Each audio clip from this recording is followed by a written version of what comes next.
Welcome everyone to today's tutorial. I am here today to show you how you can scan QR code on Discord mobile. This tutorial will be step by step, so make sure you follow carefully. So first things first, you open Discord mobile platform and you will see that basic interface. Thing you have to do is take a look at the right lower corner. There should be smile emoji just like here in my example, and you tap on that to open menu. After tapping that, you will get a lot of options that you can modify, but one we need is last one in first column, and it's called scan QR code.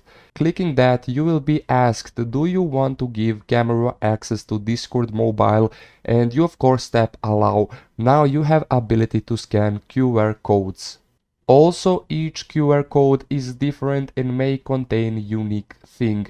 We came to an end of this tutorial. Thank you guys for watching. If you enjoyed it, make sure you leave a like and hit subscribe button for more tutorials like this.